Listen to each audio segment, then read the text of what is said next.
नमस्कार दोस्तों। जैसा आपको पता होगा कि कल बजट जारी हुआ था और उसके बाद हमारे जो रेलवे मिनिस्टर हैं अश्विनी वैष्णव जी, इन्होंने कल एक प्रेस कॉन्फ्रेंस करी और रेलवे की आने वाली भर्तियों के बारे में इन्होंने कुछ चीजें बताई कि आगे अब रेलवे क्या सिस्टम चेंज करने वाला है। क्योंकि पूरे इंडिया लेवल पर रेलवे की वैकेंसी को लेकर एक बड़ा इश्यू बना हुआ है। क्योंकि और ये सब की शुरुआत हुई रेलवे में एएलपी की वैकेंसी एक तो 5-6 साल बाद आई, और वो भी बहुत ज्यादा कम। 5,000 के आसपास पद आए हैं, जबकि 17,000 से 18,000 के आसपास पद खाली हैं। ये स्थिति हर जगह है, चाहे हम मध्य प्रदेश की बात करें या दूसरे विभागों की बात करें, बट फिलहाल रेलवे की हम बात करते हैं। तो इन्होंने, आपको मैं वीडियो भी दिखाऊंगा इन्होंने क्या क्या कहा है, और इसके आधार पे जो एक टेंटेटिव कैलेंडर आपको हर जगह देखने को मिलेगा। इन्होंने वीडियो में जो भी चीजें कही है वो मैं आपको बता रहा हूं, उसके बाद कौन कौन सी भर्ती कब कब आने की संभावना है वो मैं आपको अभी बता रहा हूं। तो वीडियो की शुरुआत होती है एक पत्रकार के द्वारा। वो पूछते हैं कि सर वैकेंसी का क्या है। तो पहले तो इन्होंने कहा कि हमने लगभग 1.5 लाख विद्यार्थियों को अभी रोजगार दे चुके हैं, रेलवे में जॉब दे चुके हैं, उनकी ट्रेनिंग और बाकी सारी प्रोसेस हो रही है। और पहले वैकेंसी 4-4 5-5 साल में आती थी, कई सारे लोग ओवर एज हो जाते थे, इसलिए अब हम हर साल वैकेंसी निकालेंगे, ऐसा इन्होंने इसमें बताया है। तो सबसे पहले मैं आपको बता दूं कि आपके पास कौन कौन सी वैकेंसीज हैं, उसके बाद मैं आपको वीडियो दिखा दूंगा लास्ट में। उस वीडियो के बाद हम इस सेशन को एंड करेंगे। जनवरी में आपको पता है कि एएलपी का नोटिफिकेशन जारी हो चुका है, वैकेंसी आ गई है। इसके बाद अभी रेलवे ने अप्रैल का अगला आपको बता दिया है कि टेक्नीशियन की 9,000 पोस्ट का नोटिफिकेशन आने वाला है, और इसके बारे में भी सब बता दिया है। वीडियो बना के भी मैंने आपको जानकारी दी कि नोटिफिकेशन कब आएगा, एग्जाम कब होगा, ज्वाइनिंग कब होगी। तो रेलवे अब इस मूड में है कि बहुत जल्द एनटीपीसी या आरपीएफ हो या ग्रुप डी हो, इनसे जुड़ा हुआ भी वो कैलेंडर आपको देने वाले हैं। और इस वीडियो में भी उन्होंने कहा है, प्रेस कॉन्फ्रेंस में उन्होंने कहा है कि हम ये सारी चीजें लिखित में भी देने वाले हैं, जल्द ही इसका कैलेंडर जैसा पूरा जारी होने वाला है। तो जो उस वीडियो में और लगभग जो अनुमान लगाए जा रहे हैं वो ये है कि जून के आसपास आपका एनटीपीसी, रेलवे का जो एनटीपीसी वाला एग्जाम होता है, और आरपीएफ, ये दो अलग अलग एग्जाम्स हैं, तो इनकी संभावना जून के आसपास है। और अक्टूबर में ग्रुप डी, जो लेवल 1 ग्रुप डी होता है, इसके निकलने के चांसेस हैं। बट ये वीडियो के आधार पे और अभी रेलवे के जो भी नोटिस आ रहे हैं उसके आधार पे अनुमान लगाया गया है। जल्द ही ऑफिशियल नोटिफिकेशंस और अपडेट्स आने वाले हैं, जिसमें ये सारी चीजें और कंफर्म हो जाएगी। लेकिन आप एक बात अब मान सकते हैं कि रेलवे, बहुत आगे का तो हम नहीं बता सकते, लेकिन इस साल या अगले साल, ये अभी क्योंकि इन्होंने जो टेक्नीशियन का नोटिस दिया है उसमें 2025 का भी बता दिया कि हम 2025 का नोटिफिकेशन कब निकालने वाले हैं। 2024 में टेक्नीशियन की भर्ती कब निकलेगी, 2025 में कब निकलेगी, ये सारी जानकारी उन्होंने दे दी है। तो ऐसा लग रहा है कि शायद इस साल अगले साल रेलवे जो है एक एक साल के आधार पर वैकेंसी निकाले, ताकि विद्यार्थियों को फायदा मिले। अगर ऐसा होता है तो वास्तव में ये बहुत अच्छा होगा, और किसी के लिए भी अच्छा होगा, क्योंकि कब तक 4-5 साल गुजर जाते हैं, विद्यार्थी इंतजार ही करते रह जाते हैं। अगर हर साल वैकेंसी निकलती है, इससे अच्छा कुछ नहीं हो सकता स्टूडेंट्स के लिए, बार बार उन्हें बहुत सारे चांसेस मिलेंगे, है ना।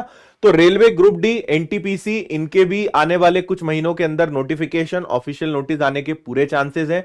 आप बिल्कुल ये मानकर तैयारी शुरू कर सकते हैं कि ये भर्तियां जल्द ही आने वाली है। अब मैं आपको इनका जो वीडियो है वो दिखा देता हूं, आप इस वीडियो को देखिए, उसके बाद ये वाला हमारा सेशन एंड होगा। बाकी विनर्स इंस्टीट्यूट आपके साथ है, एप्लीकेशन के माध्यम से भी, यूट्यूब के माध्यम से भी। रोज रात को 8 बजे एक बहुत इंपॉर्टेंट क्लास में ले रहा हूं, तो आप 8 बजे विनर्स के ऑफिशियल चैनल पर जुड़ सकते हैं। हम डेली एक टारगेट करते हैं, एक टाइप उठाते हैं और उससे जुड़े हुए हर प्रकार के प्रश्न करते हैं। तो रात 8 बजे मिलूंगा। बाकी हमारी पूरी टीम बाकी सारी क्लासेस ले ही रही है, तो आप यूट्यूब चैनल पर आराम से स्टडी कर सकते हैं। एप्लीकेशन पर बहुत सारा मटेरियल है, और हर जगह हम आपका हर संभव प्रयास कर ही रहे हैं आपकी पढ़ाई को बेहतर बनाने के लिए। तो अब आप इस वीडियो को सुनिए कि इन्होंने इस वीडियो में क्या कहा गया है। मैं इसको प्ले कर देता हूं आप सबके लिए। ये है कि जब हम रोजगार की बात करते हैं तो रेलवे को लेकर लोगों की उम्मीद रहती है कि रोजगार आएंगे। और जब पिछला जनरल इलेक्शन था उससे पहले एक तरीके से अभी 1,54,000 लोगों का रोजगार कंप्लीट हुआ है। 1,54,000 1,54,000 लोगों का, 1.5 लाख लोगों का रोजगार अभी कंप्लीट हुआ है। एम्प्लॉयमेंट ऑर्डर्स मिल गए, लोगों का रजिस्ट्रेशन हो गया, आगे जॉब में अब उनके ट्रेनिंग के लिए लोग जाने लगे। जैसे ही प्रोसेस कंप्लीट हुआ, नेक्स्ट प्रोसेस चालू हुआ। बहुत लंबे समय से सबकी डिमांड थी कि इसको एनुअल बनाया जाए। एनुअल इसलिए बनाया जाए, अगर 4-4, 5-5 साल के गैप में आता है तो कई लोगों की एज निकल जाती है उसमें से, राइट। इसीलिए अब एनुअल सिस्टम की तरफ मूव कर रहे हैं। जनवरी में, अप्रैल में, जून में और अक्टूबर में, इन ये चार बड़े चंक है, एएलपी, टेक्निकल, नॉन टेक्निकल और ग्रुप लेवल 1, ये जो 4 बड़ी कैटेगरीज हैं, इन 4 बड़ी कैटेगरीज का साल में 4 हिस्से किए गए हैं कि जनवरी में स्टार्ट करें एक जो एएलपी का, दूसरा टेक्निकल स्टार्ट करें अप्रैल में, नॉन टेक्निकल स्टार्ट करें जून में और अक्टूबर में स्टार्ट करें लेवल 1, और ये साइकिल चलती रहे। इस प्रोसेस पे सारे के सारे कैंडिडेट्स की डिमांड लंबे टाइम से रही है कि 4-4 साल का जो फेज होता है, 5 साल का फेज होता है, कई लोग एज बार हो जाते हैं उसमें। एक हर साल आपको अपॉर्चुनिटी मिलती रहेगी तो सबको अपॉर्चुनिटी मिलेगी।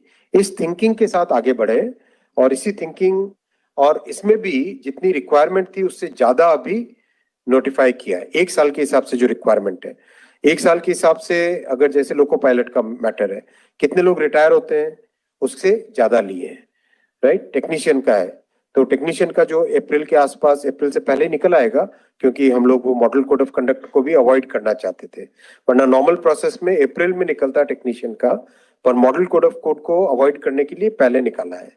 तो जनवरी, अप्रैल, जून, अक्टूबर, फिर अगले साल वापस जनवरी, अप्रैल, जून, अक्टूबर, फिर अगले साल वापस, इस हिसाब से ये प्रोसेस कर रहे हैं। सर 1 साल में कितने जॉब्स निकलेंगे इसमें? डिपेंड करेगा जिसकी जितनी रिक्वायरमेंट है, हर एक जोन की अपनी अपनी रिक्वायरमेंट आती है, हर डिवीजन की रिक्वायरमेंट आती है, कोई एस्टिमेट नहीं? हर वर्कशॉप से आती है। एस्टिमेट बनता है, बन के ही तो निकलता है, फिर एस्टिमेट बन के निकलता है ना, फिर हर एक कैटेगरी के लिए अलग अलग बनता है। अभी 1.5 लाख लोगों को जॉब दिया। आप सोचिए उस एग्जाम की कॉम्प्लेक्सिटी, 500 से ज्यादा शहर, कितनी शिफ्टें, 1000 से ज्यादा शिफ्टें, 15 लैंग्वेजेस, 1-1 करोड़ लोग एप्लीकेशन। कहीं पे कोई कंप्लेंट आई? 0 कंप्लेंट। कहीं पे कोई paper leak? 0 paper leak. Complete हुआ ना एकदम ट्रांसपेरेंटली। पार्लियामेंट में हमारी ऑपोजिशन के लोग, कांग्रेस के एक एमपी बोले कि आश्चर्यचकित है कि इतना बड़ा एग्जाम कैसे बिना कोई पेपर लीक के हो गया। तो एक उस चीज को भी तो देखो। Thank you.